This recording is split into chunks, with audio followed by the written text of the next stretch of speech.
Hello everyone, welcome to Khandelkar academy. इस lecture में हम खंडवा जिला डिस्कस करेंगे। जैसा कि आप जानते हैं कि district wise GK Madhya Pradesh सामान्य ज्ञान डिस्कस किया जा रहा है, जिला वाइज अध्ययन किया जा रहा है। आज के इस लेक्चर में हम खंडवा जिला डिस्कस करेंगे। खंडवा जिला से जितनी भी इंपॉर्टेंट इन्फॉर्मेशन बन सकती है, जो परीक्षाओं के हिसाब से पूछी जाती है, वो हम इस वीडियो में डिस्कस करेंगे। यह लेक्चर अगर आपको पसंद आएगा तो हमारे इस चैनल को सब्सक्राइब कर लीजिए, जिससे आपको नए नए अपडेट्स मिलते रहें। तो आइए शुरू करते हैं, ज्यादा देरी ना करते हुए। खंडवा जिला देखिए, पहला फैक्ट, खंडवा मध्य प्रदेश का एक प्रमुख शहर है और यह जिला नर्मदा व ताप्ती नदी घाटी के मध्य बसा हुआ है। नर्मदा और ताप्ती नदी घाटी के मध्य बसा हुआ है फ्रेंड्स। प्राचीन मान्यताओं के अनुसार खंडवा का प्राचीन नाम खंड व वन था। खंड व वन था। बोलचाल में धीरे धीरे खंडवा हो गया। 1864 में खंडवा नव गठित निमाड़ जिले का मुख्यालय भी था। तो निमाड़ जिले का मुख्यालय भी था। निमाड़ जिले का मुख्यालय था। पहले निमाड़ क्षेत्र कहलाता है। खंडवा खरगोन वाला जो क्षेत्र है, ये निमाड़ क्षेत्र कहलाता है। तो ये आपको याद रखना है। उसके बाद जनसंख्या देख लेते हैं। इस जिले की जनसंख्या 10 लाख से ऊपर है, यानी 13,10,061 है। 13,10,061 है। उसके बाद इस जिले का लिंग अनुपात देखा जाए तो 943 मिलता है और साक्षरता दर की बात की जाए तो 66.4 साक्षरता दर है इस जिले की। जनसंख्या घनत्व 178 व्यक्ति प्रति वर्ग किलोमीटर। 1 किलोमीटर के अंतराल में 178 व्यक्ति निवास करते हैं। और जिले का क्षेत्रफल अगर देखा जाए तो 8,307 वर्ग किलोमीटर मिलता है। 8,307 वर्ग किलोमीटर मिलता है खंडवा जिले का। तो ये डाटा भी आपको पता होना फ्रेंड्स, ये 2011 की जनगणना के अनुसार रहता है। तहसील देख लेते हैं। तहसील में विशेष फोकस किए हैं अपन ने, तो इस लेक्चर की भी तहसील देखना जरूरी है। तो वर्तमान में इस जिले में 5 तहसील है फ्रेंड्स। वर्तमान में इस जिले में 5 तहसील है। तो सबसे पहले बात करते हैं खंडवा की। तो खंडवा नाम की एक तहसील मिल जाएगी आपको। उसके बाद है पंधाना नाम की तहसील। पंधाना नाम की तहसील ये खंडवा में है, इंपॉर्टेंट है, याद रखना है। हरसूद का नाम आपने सुना होगा। हरसूद बांध भी है एक यहाँ पे, हरसूद बांध। तो हरसूद तहसील ये भी यहाँ पे मिल जाएगी। पुनासा बांध के बारे में सुना होगा आपने, तो ये पुनासा नाम की तहसील भी है इस जिले में। और खालवा नाम की तहसील है। 5 तहसील है इस जिले में। 5 तहसील याद रखना है। खंडवा, पंधाना, हरसूद, पुनासा और खालवा, ये 5 तहसील है। तहसील को भी याद रखना है। आगे चलते हैं, देखते हैं इस जिले में क्या क्या इंपॉर्टेंट है और जो परीक्षाओं के हिसाब से आता है। देखिए, खंडवा शहर मशहूर फिल्म अभिनेता जिसे दादा मुन्नी के नाम से जाना जाता था, अशोक कुमार एवं पार्श्व गायक शान को आप जानते होंगे। शान का नाम है शांतनु मुखर्जी। शान को आप जानते होंगे।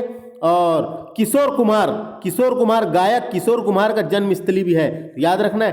किशोर कुमार जिसे याद रखना है। किशोर कुमार का वास्तविक नाम आभास कुमार गांगुली था। आभास कुमार गांगुली था, ये भी याद रखें, पूछा जा सकता है। तो किशोर कुमार की जन्म स्थली है खंडवा। शान जिसे शांतनु मुखर्जी कहते हैं, उसकी जन्म स्थली है खंडवा। और अशोक कुमार जिसे दादा मुनि के नाम से जाना जाता था, इनकी भी जन्म स्थली है खंडवा। आगे चलते हैं। आगे खंडवा में माखनलाल चतुर्वेदी की कर्म स्थली मानी जाती है।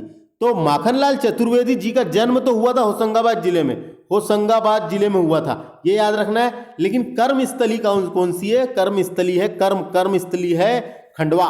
तो खंडवा याद रख लीजिए। और यहीं से इन्होंने, कर्म भूमि नहीं है, यहीं से नहीं हुआ था एक कर्मवीर समाचार पत्र का प्रकाशित किया था। तो एक बात याद रख लीजिए फ्रेंड्स आप, ये कर्मवीर का जो प्रकाशित जो है जबलपुर से हुआ था। इस बुक में खंडवा दिया हुआ है, लेकिन इसका सही आंसर जबलपुर होगा। तो आपको लगाना है जबलपुर से प्रकाशित हुआ था कर्मवीर। कर्म भूमि नहीं है, कर्मवीर। समाचार पत्र के संपादक माखनलाल चतुर्वेदी जी थे। इनका जन्म हुआ था कहाँ?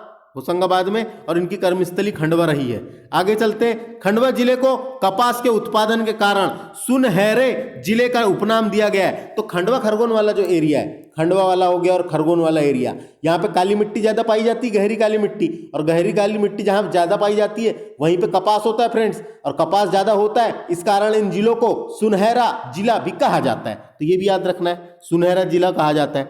खंडवा, खंडवा में गांजा होता है, इंपॉर्टेंट है। गांजा, गांजा होता है खंडवा, खरगोन, बुरहानपुर तरफ। ये जो क्षेत्र है, जो निमाड़ क्षेत्र है, यहाँ पे गांजा होता है, याद रखना है गांजा। अफीम मत समझना, अफीम तो मंदसौर नीमच तरफ होता है, तो कंफ्यूजन होते हैं इसमें बहुत लोग। गांजा होता है खंडवा खरगोन की तरफ और अफीम होता है नीमच मंदसौर की तरफ, तो ये याद रखना है फ्रेंड्स। इसे गंजड़ियों का स्वर्ग कहा जाता है। देखो गांजा होता है तो गंजड़ियों का स्वर्ग कहा जाता है, लेकिन एक बात याद रखिए, गंजड़ियों का स्वर्ग बुरहानपुर को कहा जाता है। बुरहानपुर जिले को कहा जाता है गंजड़ियों का स्वर्ग, इसे भी कहते हैं, लेकिन ऑप्शन आएगा आपको तो बुरहानपुर लगाना है। काहे की सब ये निमाड़ क्षेत्र ही कहलाते हैं, खंडवा, बुरहानपुर, खरगोन। खंडवा में माखनलाल चतुर्वेदी, इनकी समाधि नहीं है यहाँ पे, कर्मस्थली है, गलत छप गया। खंडवा में माखनलाल चतुर्वेदी की कर्मस्थली, वाह, किशोर कुमार की समाधि है, ये इंपॉर्टेंट है। जो सिंगर रहे हैं, गायक रहे हैं किशोर कुमार, तो ये इनकी समाधि कहाँ पर है पूछा जा सकता है। किशोर कुमार का जन्म स्थली भी खंडवा है और समाधि भी कहाँ पर है, खंडवई में है, तो ये याद रखना है। देखिए खंडवा सुभद्रा कुमारी चौहान जी की कर्मस्थली रही है। लेकिन आपको जानकारी के लिए मैं बता दूं, इनका जन्म हुआ था यूपी में हुआ था, इलाहाबाद यूपी की तरफ हुआ था इनका जन्म, लेकिन ये इनकी कर्मस्थली नहीं थी फ्रेंड्स खंडवा। ये जबलपुर आएगी इनकी कर्मस्थली, कभी पूछा जाए आपको तो जबलपुर टिक करना है। सुभद्रा कुमारी चौहान की कर्मस्थली जो है जबलपुर है, जबलपुर ऑप्शन रहेगा तो जबलपुर टिक करना है। और खंडवा भी है लेकिन जबलपुर ज़्यादा है, तो ये याद रखें। आगे चलते हैं। और 12 फरवरी 2016 में खंडवा जिले में हनुवंतिया टापू में जल महोत्सव का शुभारंभ किया गया। जल महोत्सव होता है एक जल की जागरूकता फैलाने के लिए, जल महोत्सव होता है जल की जागरूकता फैलाने के लिए। जल महोत्सव का आयोजन समय समय पे अलग अलग जगह होता है, लेकिन ये 2016 में 12 फरवरी 2016 को खंडवा में हनुवंतिया टापू, एक टापू है वहाँ पे नर्मदा नदी पर, हनुवंतिया टापू। और हनुवंतिया टापू को मध्य प्रदेश का गोवा भी कहते हैं। गोवा, मध्य प्रदेश का गोवा भी कहते हैं हनुवंतिया टापू को। हनुवंतिया टापू को मध्य प्रदेश का गोवा भी बोलते हैं। हनुवंतिया टापू है नर्मदा नदी पे, कहाँ पे, खंडवा में। हनुवंतिया टापू के विकास के तर्ज पर ओमकालेश्वर के पास, ओमकालेश्वर के नजदीक सैलानी टापू को विकसित किया जा रहा है। तो नर्मदा नदी में एक और टापू है जिसका नाम है सैलानी टापू। सैलानी टापू को विकसित किया जा रहा है ओमकालेश्वर के पास। वेदांत पीठ की स्थापना ओमकालेश्वर में की जाएगी। वेदांत पीठ, एक पीठ स्थापित हो रहा है जिसका नाम है वेदांत पीठ, की स्थापना कहाँ की जाएगी, खंडवा में की जाएगी। याद रखना है, बहुत आसान है सब, एक बार अच्छे से वीडियो को देखें। प्रदेश का पहला आदिवासी मेडिकल कॉलेज खंडवा में प्रस्तावित है। तो आदिवासी मेडिकल कॉलेज बनने वाला है एक, जो खंडवा में प्रस्तावित है, इसे भी याद रख सकते हैं। ओमकालेश्वर ज्योतिर्लिंग, भगवान शिव के 12 ज्योतिर्लिंग, भारत में 12 ज्योतिर्लिंग है, तो भगवान शिव के 12 ज्योतिर्लिंगों में से एक है। तो याद रखिए मध्य प्रदेश में 2 ज्योतिर्लिंग मिलते हैं, एक तो मिलता है महाकालेश्वर ज्योतिर्लिंग, और दूसरा मिलता है ओमकारेश्वर ज्योतिर्लिंग। फ्रेंड दोनों याद रखना है, एक तो महाकालेश्वर जो उज्जैन में है और दूसरा ओमकालेश्वर जो खंडवा में है। तो भगवान शिव के 2 ज्योतिर्लिंग मिलते हैं मध्य प्रदेश में। पूरे भारत में 12 ज्योतिर्लिंग है, जिसमें से 2 मिलते हैं मध्य प्रदेश में, एक महाकालेश्वर जो उज्जैन में है और एक ओमकालेश्वर जो खंडवा में है। याद रखना है, वो जो महाकालेश्वर क्षिप्रा नदी के तट पे है और खंडवा में जो है वो नर्मदा नदी के तट पे है। तो इंपॉर्टेंट क्वेश्चन बन जाते हैं, आ जाते हैं।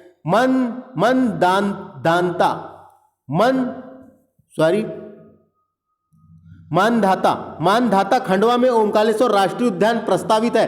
तो यहाँ पे एक राष्ट्रीय उद्यान है जिसका नाम है ओमकालेश्वर राष्ट्रीय उद्यान, ये प्रस्तावित है फ्रेंड्स। याद रखना है, मध्य प्रदेश में वर्तमान में देखा जाए तो कितने राष्ट्रीय उद्यान है, इसमें थोड़ा सा वो है, लेकिन अभी नया बना है एक 12वें नंबर का कूनो पालपुर राष्ट्रीय उद्यान। तो ये ओमकालेश्वर राष्ट्रीय उद्यान प्रस्तावित है। खंडवा में ही देश का पहला जल सत्याग्रह हुआ था घोगला गांव में, घोगला गांव। और यहाँ पे एक और गांव कमान खेड़ा में भी हुआ था जल सत्याग्रह, तो याद रख सकते हैं इसको आप। खंडवा में ही देश का पहला जल सत्याग्रह हुआ था। चारों दिशाओं में ऐतिहासिक कुंड से घिरा हुआ अपनी विशेष पहचान बनाता ये जिला। एक सूरज कुंड है, पद्म कुंड है, भीम कुंड है और रामेश्वर कुंड है। तो एक कुंड है, चारों दिशा में 4 कुंड है जो इस शहर की पहचान है। पुनासा, पुनासा गांव का नाम है और ये पुनासा तहसील भी है। तो पुनासा नर्मदा नदी पर निर्मित इंदिरा सागर परियोजना, इंदिरा सागर बांध, इंदिरा सागर परियोजना वहीं पे है, इसके अंतर्गत बांध बनाया गया है। तो इसको इंदिरा सागर बांध का ही पुराना नाम पुनासा डैम था फ्रेंड्स, याद रखना है। नर्मदा नदी का बांध है, नर्मदा नदी में बना हुआ है। प्रसिद्ध स्थल में दादा धूनी वाले जिसे धूनी वाले दादाजी दरबार, धूनी वाले दादाजी दरबार भी कहा जाता है, दादाजी दरबार भी कहा जाता है। यहाँ पे केशवानंद महाराज स्थित है। तो ये जहाँ पे जो मूर्ति है वो केशवानंद महाराज की मूर्ति है। और ये धूनी वाले बाबा दरबार डायरेक्ट पूछा जाता है कहाँ पर है, खंडवा में। इसके पास ही तुलजा भवानी का मंदिर भी है, तुलजा भवानी माता मंदिर भी मिल जाएगा आपको यहाँ पे। तो ये इंपॉर्टेंट है, तुलजा भवानी माता मंदिर। तो फ्रेंड्स याद रखना है, दादाजी धूनी वाले दादाजी दरबार खंडवा में डायरेक्ट पूछा जाता है, वेरी इंपॉर्टेंट क्वेश्चन, खंडवा से आएगा ये क्वेश्चन, याद रखना है। उसके बाद धनेरा में नया हरसूद इसी जिले में बसाया गया है। तो धनेरा में एक नया हरसूद नाम का जो गांव था, जो उसे नया बसाया गया है, तो वहां से हटा दिया गया था, सरकार खाली करवाई थी, उसके बाद नया बसाया गया हरसूद गांव को। तो नया हरसूद जो है धनेरा के पास बसा है, धनेरा इसी जिले में बसाया गया, धनेरा के पास। अब इस जिले के दार्शनिक स्थल देख लेते हैं कौन से इंपॉर्टेंट है। तो देखिए दार्शनिक स्थल डिस्कस करते हैं। देखिए माँ नव चांडी देवी धाम, एक धाम है जिसका नाम है माँ नव चांडी धाम। तो ये इस खंडवा जिले में मिल जाएगा। रामेश्वर क्षेत्र खंडवा में है, रामेश्वर क्षेत्र खंडवा में है, ये भी याद रखें। एक गौरी कुंज है, गौरी कुंज ऑडिटोरियम, नाम है गौरी कुंज ऑडिटोरियम। यहाँ पे किशोर कुमार की समाधि यहीं पे है फ्रेंड्स, याद रखना किशोर कुमार की समाधि यहीं पे है। उसके बाद आगे चलते हैं, नागचून तालाब इंपॉर्टेंट है, नागचून तालाब व बांध बना हुआ है वहां पे, नागचून तालाब व बांध बना हुआ है। आगे चलते हैं, दाहयादी कुंड, एक और कुंड है जिसका नाम है दाहयादी कुंड। सिंगाजी धाम, ये सिंगाजी जो है निमाड़ क्षेत्र के निवासी थे, निमाड़ क्षेत्र के निवासी थे, याद रखना है। सिंगाजी गायन भी होता है इस क्षेत्र में। तो सिंगाजी धाम भी है खंडवा में। भगवान संभवनाथ मंदिर, एक है भगवान संभवनाथ मंदिर, ये भी मिलेगा आपको खंडवा में। और वीर खाला प्राचीन मंदिर, वीर खाला प्राचीन मंदिर भी खंडवा में है, इंपॉर्टेंट है। 4 कुंड मैंने बता दिया था, सूरज कुंड, पद्म कुंड, रामेश्वर कुंड और भीम कुंड, इसी जिले की पहचान है। भूतेश्वर